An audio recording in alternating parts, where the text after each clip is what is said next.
Hello my loves, I'm Ellie Frost. Thank you so much for being on my channel, where we are talking about the multi-dimensional approach to rapidly and radically healing and transforming during and after narcissistic abuse. And I want to talk today about how the narcissist knows what they've done wrong, right?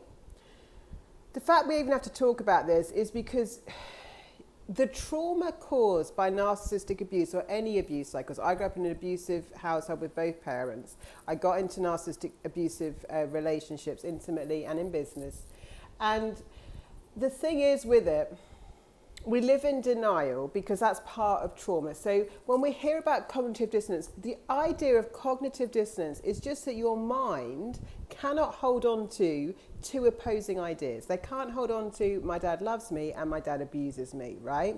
So our job in healing isn't to feel like, we can't overcome the confusion. We absolutely can. But it's actually to see the truth and acknowledge it, come out of the denial, and then process the emotions associated. Now, the narcissist knows what they're doing to you. They know it's wrong. They know it hurts you, and they intend for it to be that way because it trauma bonds you. It keeps you in the abuse cycle. It keeps you confused, blaming yourself, and all the other awful things that does to a person, right? That comes with. It's hard to believe people could be that cruel, but narcissists aren't real people, like I keep explaining.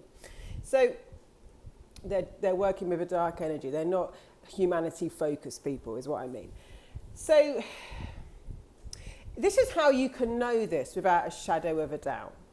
When the narcissist love bombs you, when they want to manipulate you, right? When they're in front of other people, they're a totally different person. My dad used to talk about things to other people, and I used to think, gosh, he does know, because he described himself and his family as a completely different situation to the man he was behind closed doors, right? They all do this. But when they want you back, when they want a love bomb, when they want to get something, when they want to show off in front of someone else, they know exactly how to behave. They also know how to fake being upset about other people's pain or trauma, right? And totally disregard yours, totally abandon you in the harm they cause you. Sometimes I've seen this as well. My ex used to do this. Like they have this, it's like they've got amnesia. They've got this massive memory loss.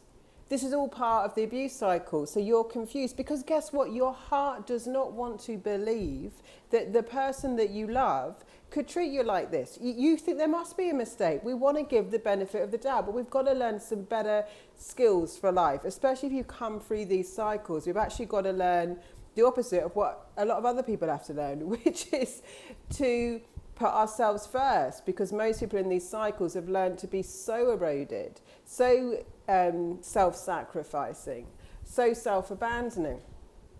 We've got to learn discernment, right? Not benefit of the doubt. In fact, especially if you've been through these cycles, but in general, people, even parents, whatever role society gives someone because of their biology does not mean they're actually a parent. My parents didn't parent me, that's for sure. They abused me. And so, just because they're given a role by society, we live in this kind of trying to make them something that they're not. And it also carries shame and social stigma, lots of things we have to move past, right? But the first thing is discernment. Discernment, people have to earn your trust. Just because they're in a position of authority does not mean that you have to trust them. What we tend to do after these cycles is give our trust away too soon because we've been conditioned to, right? Manipulators will make you trust them, find out where your weaknesses are, look at target your vulnerabilities and exploit them very fast. So oversharing, moving into relationships too soon, sex too fast for people after these cycles. I would suggest you wait, especially for women, because women produce chemicals, oxytocin, which can completely cloud your judgment, right? So I'm not saying that men can't feel very pulled by desire in sex. They absolutely can. It's a very strong energy. Women, it's going to mess up all your hormones, right? Especially if you're low on oxytocin. You can look up oxytocin. So if you're being rushed, right, physically, emotionally into a relationship, know this is a red flag because you're going in the motions before you can think. Narcissists absolutely, like famously, like I've studied them, seen them, been around them and their victims for a long time now. They'll rush you into things. You'll meet the parents too soon. See, a narcissist is orchestrating a complete illusion. So I used to think, oh, they seem to have friends, except for a lot of those people aren't their real friends. They've kind of staged it. They've invited people they haven't known very well or haven't seen for a long time. They paint a picture that they want you to see, and they tend to force you into, or at least rush you into, situations that really aren't appropriate early on in a relationship where you're getting to know someone, right? So relationships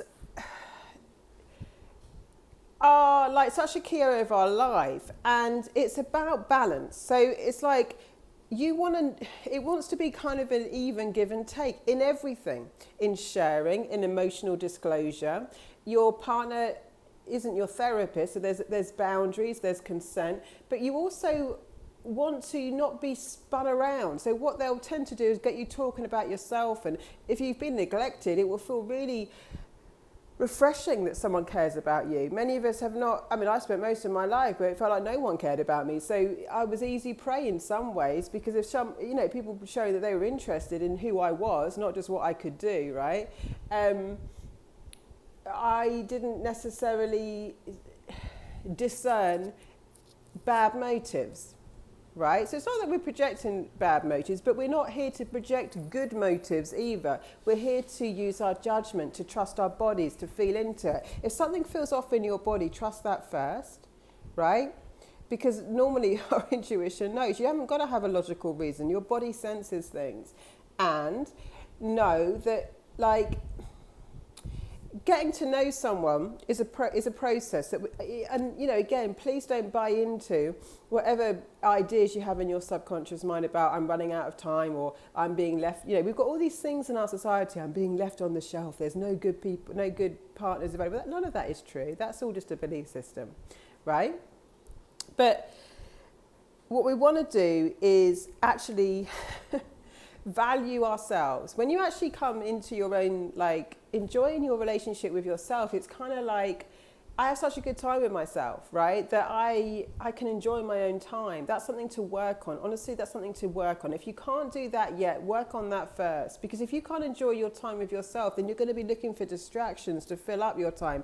And part of the narcissistic abuse cycle is you get enmeshed and merged with them, and your whole life becomes about them.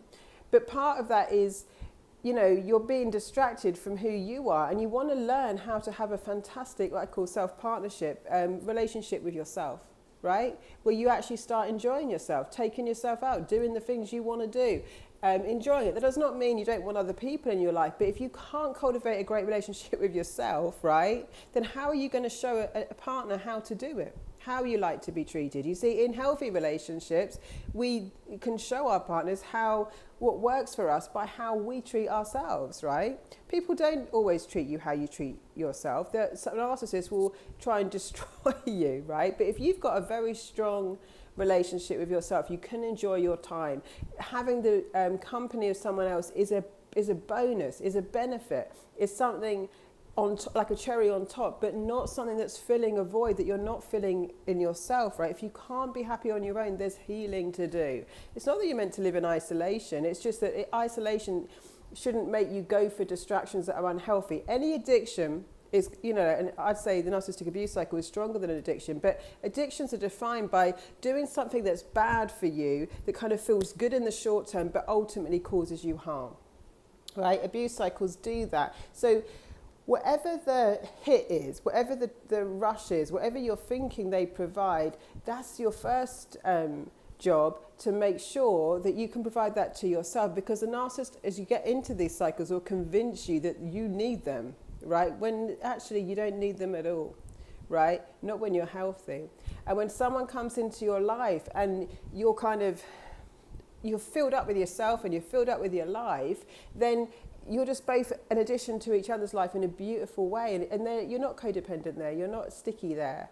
It's okay to have kind of some codependency that you're conscious of, but like, you're not forming unhealthy attachments because you don't know how to self-regulate and you don't know how to have a great relationship with yourself. And quite frankly, we're not going to be great partners if we don't know how to do that.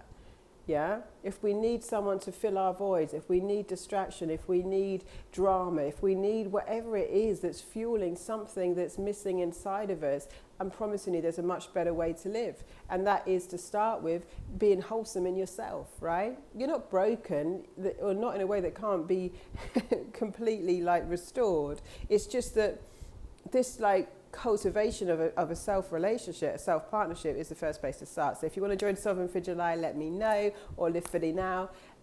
Otherwise, lots of love, guys. I'll speak to you soon.